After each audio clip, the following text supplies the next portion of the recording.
I never thought a snowstorm could change my entire weekend, or that I'd end up snowed in with a guy the first barely knew, shirtless and borderline embarrassing myself.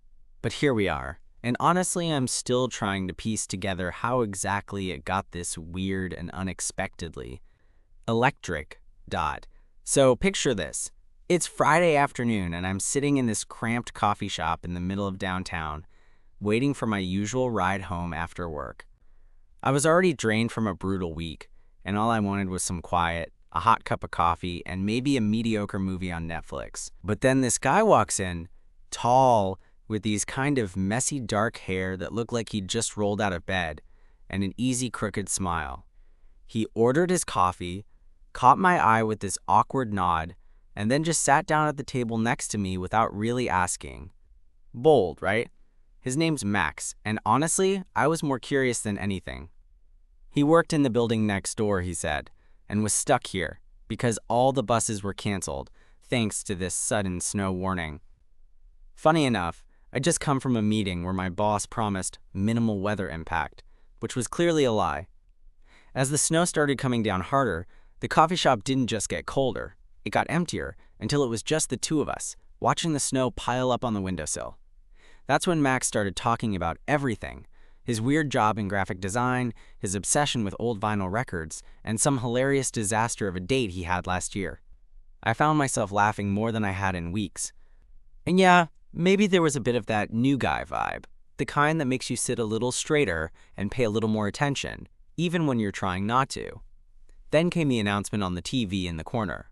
The city was essentially shut down. No buses, no taxis, roads closed. The snow was already a good foot deep outside, and the idea of trying to get anywhere wasn't just impractical, it was impossible. Max looked over at me, grinning like he was about to suggest something wild. Well, looks like we're stuck here for a while. You want to grab some food? I know a place nearby with killer takeout. Normally, I would have said no, but something about the way he asked made it feel more like an adventure than an inconvenience.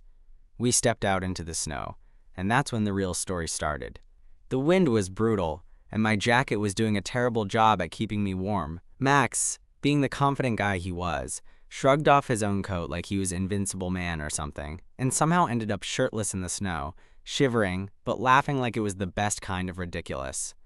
I swear, I thought I was dreaming, or at least hallucinating from the cold. But nope, there he was, bare-chested and grinning like the world was some kind of playground. And honestly, I was trying really hard not to stare. That moment, it was electric. Like, suddenly the snowstorm wasn't just a weather problem. It was a backdrop to something totally unexpected. Something I wasn't sure how to handle, but definitely didn't want to walk away from.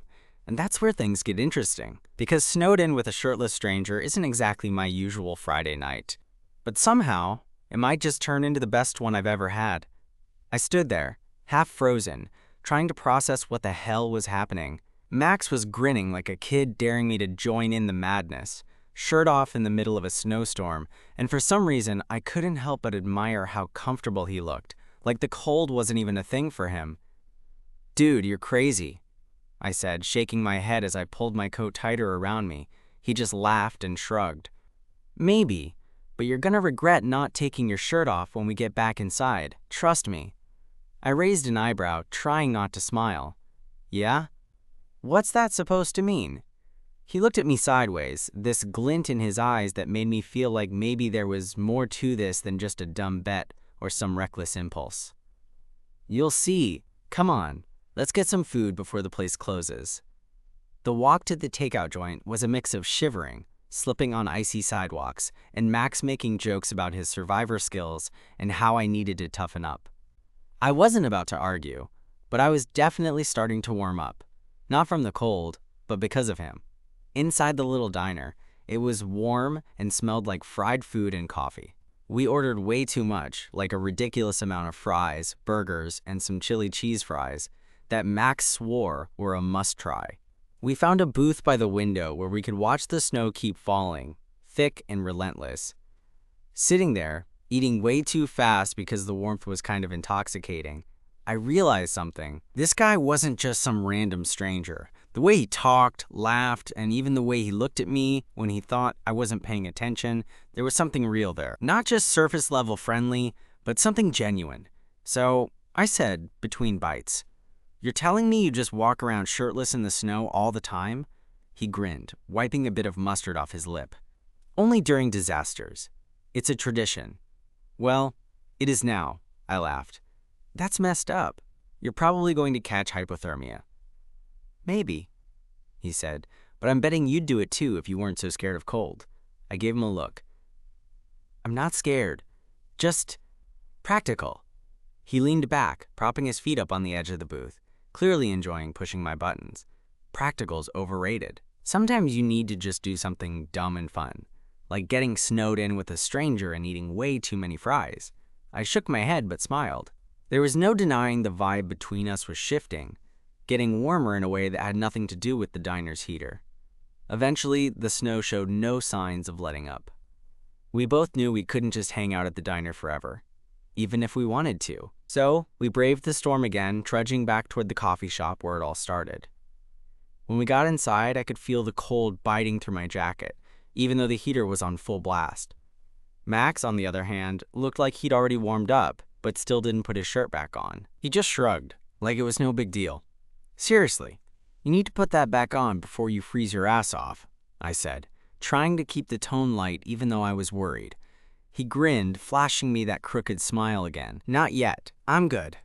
We settled back into our seats, the snow piling up outside, the world quiet except for the occasional hum of the heater and murmurs from the few other stranded people. The dim light made everything feel a little more intimate, a little more honest. For some reason, I found myself opening up, telling him about the stuff I usually keep locked down tight. My crappy relationship that ended badly a few months ago, the loneliness that crept in when you're fresh out of something and not sure if you want to jump back in or just stay solo forever. Max listened, really listened, and didn't interrupt or try to fix anything. Just there, and that felt rare. Then he told me about his own baggage, which wasn't so different. Failed relationships, the kind of self-doubt that creeps in when you expect to be alone forever but secretly hope you're wrong. It was like the snowstorm wasn't just trapping us physically, but breaking down walls we didn't even realize we'd built. At some point, Max finally shrugged his coat back on, but he kept his shirt off underneath, and honestly, it was distracting. There was something about the way he carried himself, confident but not tooly, open but not desperate, that made me wonder if maybe this wasn't just a random snow day anymore. "Want to play a game?" he asked suddenly, eyes shining with mischief. "What kind of game?" I asked, already suspicious. Truth or dare, but snowed in edition. I laughed. "You're kidding." "Not at all." He grinned. "I'll go first." I nodded, feeling this weird mix of nerves and excitement. I wasn't sure where this was headed, but I had a feeling it was going to be a hell of a ride. "Truth or dare?" he asked, raising an eyebrow. "Okay." "Truth." He smiled, leaned in a little. "What's the most ridiculous thing you've ever done for a crush?" I paused, thinking back to high school and some pretty embarrassing moments, but then I realized maybe I didn't want to be that guy right now. So instead, I told him about the time I tried to impress a guy by learning how to skateboard and ended up with a broken wrist. Max laughed so hard he snorted, which made me laugh too. The kind of laugh that feels like you're actually connecting with someone, not just passing time. Then it was his turn. "Truth or dare, buddy?" I grinned. "Dare," he smirked.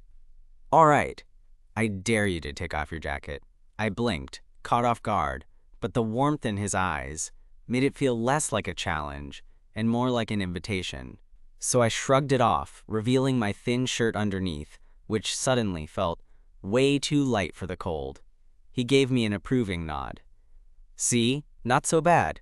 The clock ticked on, the snow outside turning everything into a quiet, white world, and inside that little coffee shop, things were heating up in a way I never expected when I walked in that afternoon. And honestly, I couldn't wait to see what happened next. There was this moment right after I peeled off my jacket when the room seemed to slow down a little. The heater's hum, the muffled snow outside, Max's gaze. All of it made the air between us feel thicker, warmer, like we were the only people left in the world. I could feel my skin prickling, maybe from the cold, or maybe just from the way he was looking at me. "Okay, my turn," Max said, grinning like he had something up his sleeve. "Truth or dare?" "Truth." He leaned forward, resting his elbows on the table. "All right. What's something you've never told anyone? Like a secret you've kept to yourself?" The question hit me harder than I expected. I'm not usually the kind of guy who shares his secrets with strangers. But something about Max, maybe the way he was so open about his own stuff, made me want to be honest. I swallowed and said, "I've always felt like I'm not enough. Not smart enough. Not funny enough. Not enough for anyone who actually matters. It's like I'm always waiting for someone to see through me and realize I'm just faking it." Max nodded slowly, like he understood exactly what I meant. "I get that. I've felt that way too. More times than I can count. It's exhausting, pretending like you're okay all the time." We sat there for a beat, and I realized the conversation had shifted from playful to real, and I kind of liked it. Liked how easy it was to drop the walls just a little. "Your turn," I said. "Truth or dare?" "Dare," he said without hesitation. I thought for a second. "I dare you to put your shirt back on." He laughed, a little surprised. "That's it?" "Yeah, man. I'm just trying to keep you from turning into a popsicle." He stood up, stretched, and pulled his shirt back on, but the top 2 buttons stayed undone, so it wasn't like he was fully covered. I noticed how the light caught the scar just below his collarbone, a detail I hadn't seen before, and it made me want to ask about it, but I held back. "All right, your turn again," Max said, sitting back down, the mischievous grin returning. "Truth." He looked at me, eyes searching. "What's the last thing that made you really happy?" I thought about it. Not the big, obvious stuff, but the small moments that stick with you. Honestly, it was just now, sitting here with you, talking, laughing. It sounds cheesy, but it's the first time in a while I've felt alive. Max smiled softly. "That's not cheesy. That's real." The warmth between us was undeniable, and I found myself leaning in a little, wanting to close the space but unsure if he'd let me. My heart was doing that ridiculous jumping thing that pretends to be cool but is really just nervous. "Okay, your turn," I said, heart racing. He hesitated, then said, "Dare." I grinned, feeling a surge of boldness. "I dare you to go outside with your shirt off again, just for a minute." He looked at me like I was insane, then laughed. "You're really trying to kill me, huh? Or maybe I'm trying to see if you're as crazy as you say." He stood up, shaking his head, and opened the door. The cold hit me like a wall. Max stepped outside, snowflakes landing on his bare skin. And for a moment, he just stood there, eyes closed, breathing it in like it was some kind of ritual. I watched from the window, part of me wanting to join him, and the other part wondering if I was about to catch a cold just by association. Then he turned to look back at me, that same crooked smile, and gave a little wave. It was absurd and kind of beautiful all at once. When he came back inside, he looked flushed, like the cold had finally made him human again. He pulled his shirt closed a little more and sat down, eyes sparkling. "You're insane, you know that," I said. "Maybe," he shrugged. "But sometimes insanity is where the fun is." I nodded. "I'm starting to agree." The snow kept falling, thick and relentless, but inside the coffee shop, the world felt smaller, warmer. We talked about everything and nothing. The music we liked, the dumb movies we secretly loved, the kind of people we hoped to meet someday. At some point, the conversation slowed, and the silence was comfortable. I caught myself looking at him more than I probably should have, noticing the way his hair curled just at the edges, the way his eyes crinkled when he smiled, how his hands moved when he talked. It was like seeing someone in a new light, like discovering colors you didn't know existed. "Can I ask you something?" Max said quietly, "Anything." He hesitated, then said, "Would you want to do this again? Not just the snowstorm thing, but hang out." Like, for real. My chest tightened in a way that was equal parts terrifying and thrilling. "Yeah," I said without hesitation. "I'd like that." He smiled, and for the first time since we met, the room felt like somewhere I wanted to stay. And as the snow kept falling outside, I realized maybe getting snowed in with a shirtless stranger wasn't the crazy thing here. It was what came after. I wasn't ready to say it yet, but I think Max knew. Maybe we both did. Something was starting, and neither of us wanted it to end as soon as the storm cleared. After Max asked if I wanted to hang out again, the air between us shifted into this new, quieter tension.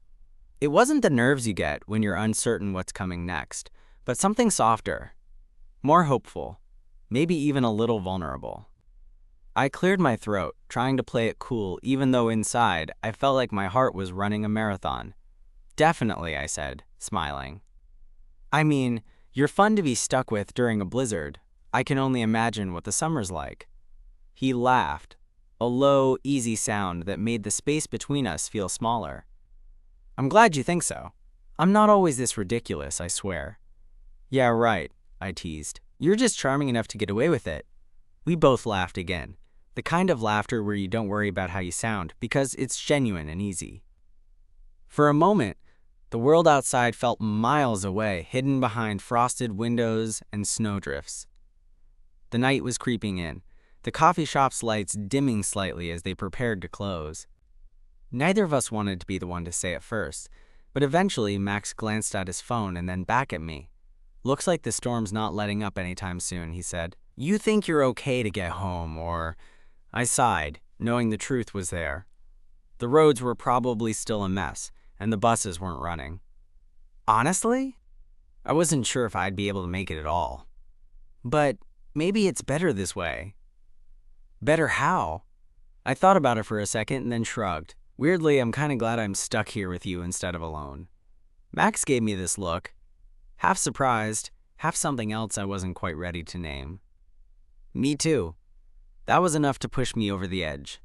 I said, "Do you want to walk me back to my place? It's just a few blocks away. I promise I'm not a serial killer." He laughed again, then nodded. "Sure. Let's brave the snowstorm together." Outside, the snow was still coming down thick and fast. The streetlights cast this orange glow that made everything look like a scene out of one of those romantic movies I usually make fun of. Max and I walked side by side, our footsteps muffled by the fresh snow. The cold nipped at my cheeks, but the warmth from earlier lingered, making me feel like the chill was just part of the atmosphere, not something to dread. At one point, Max reached out and grabbed my hand. It was quick, almost shy, but I felt it. A spark, a promise, whatever you want to call it. My fingers curled around his, and suddenly the snowstorm didn't seem so cold after all. We didn't say much during the walk, just enjoying the silence that wasn't awkward. It was comfortable.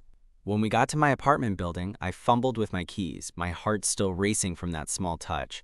"Thanks for walking me back," I said, finally unlocking the door. Max smiled, brushing a snowflake off his hair. "Anytime. I'm glad we got snowed in together." Before I could answer, he leaned in slightly, and for a second I thought he was going to kiss me. But then a loud beep from the hallway startled us both. We pulled back, laughing nervously. "Guess some things have to wait," he said, still smiling. I nodded, feeling that rush of anticipation. "Yeah, but I'd like to see you again." Without the snowstorm as an excuse. "Deal," Max said. "Maybe next time, I'll keep my shirt on." Or maybe not, I teased, already looking forward to whatever would come next with him. As he turned to leave, I realized just how much this one unexpected night had shifted everything. Sometimes, getting snowed in isn't about the storm outside. It's about the chance to find something you didn't know you were looking for, right in the middle of the chaos. And if I'm being honest, I can't wait to see where this goes. After Max left, I stood in my apartment doorway for a moment, the warmth of the room feeling almost foreign compared to the cold outside.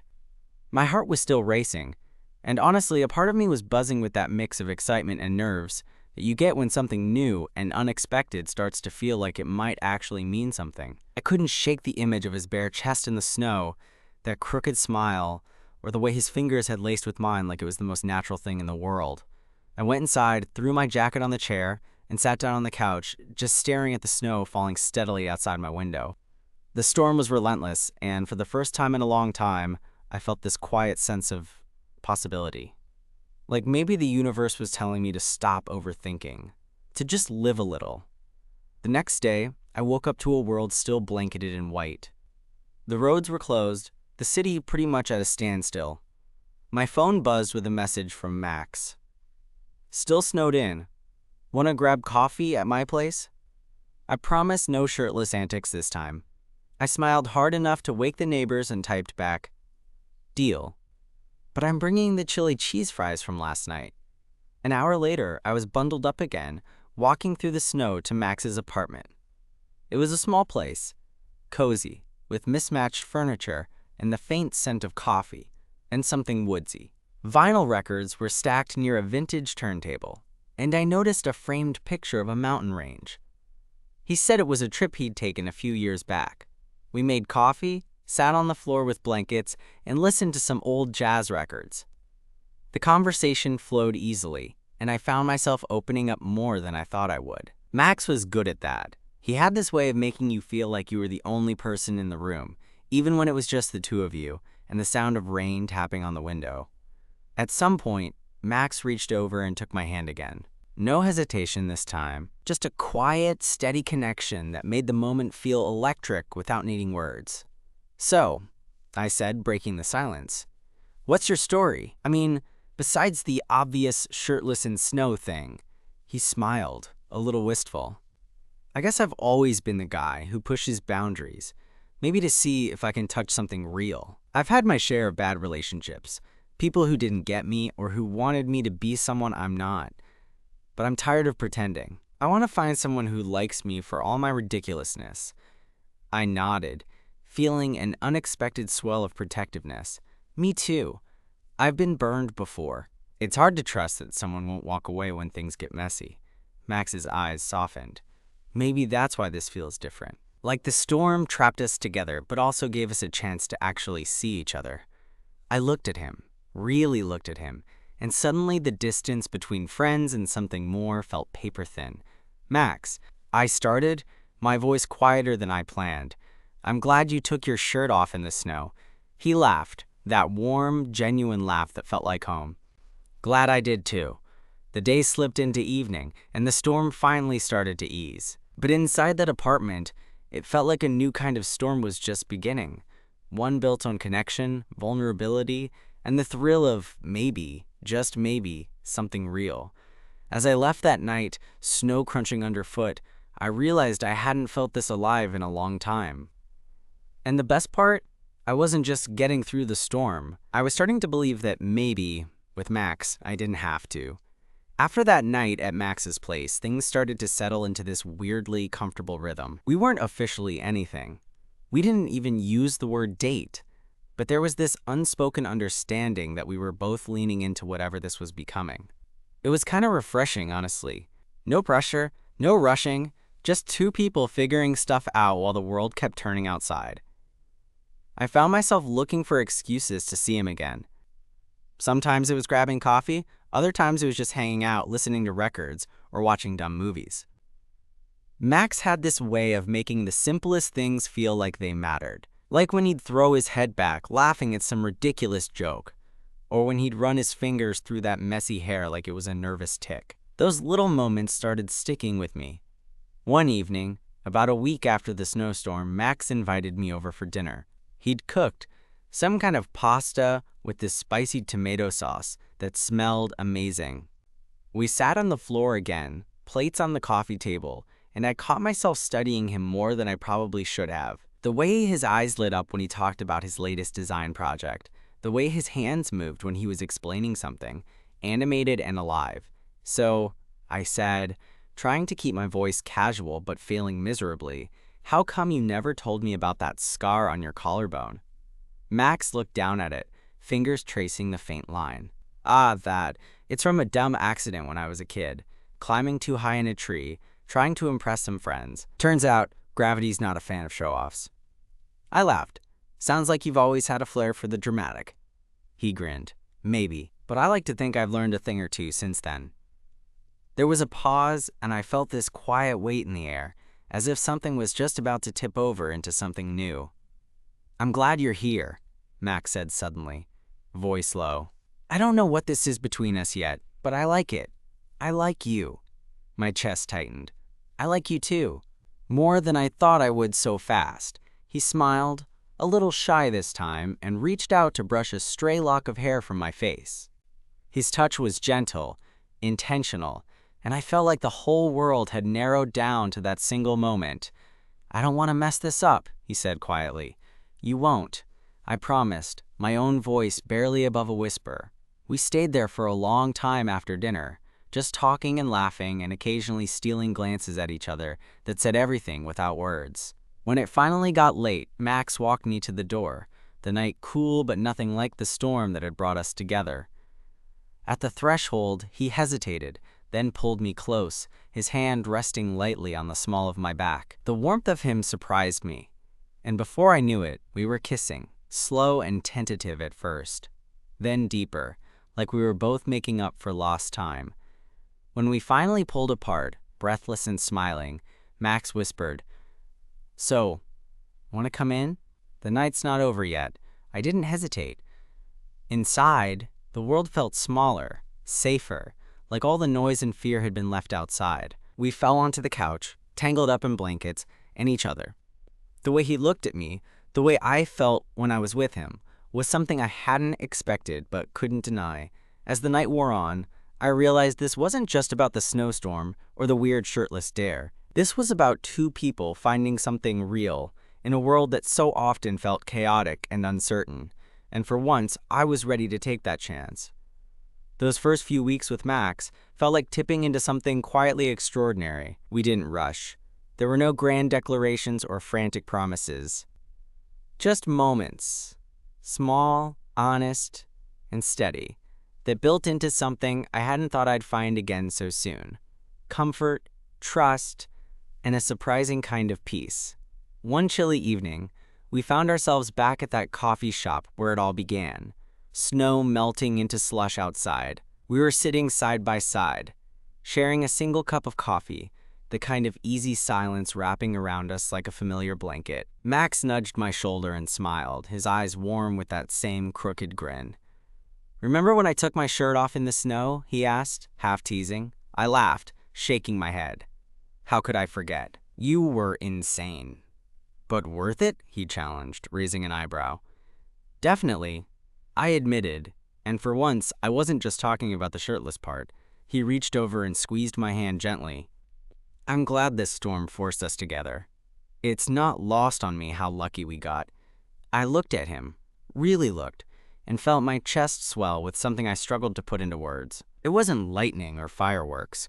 It was something steadier, deeper, the kind of connection that grows quieter but stronger over time.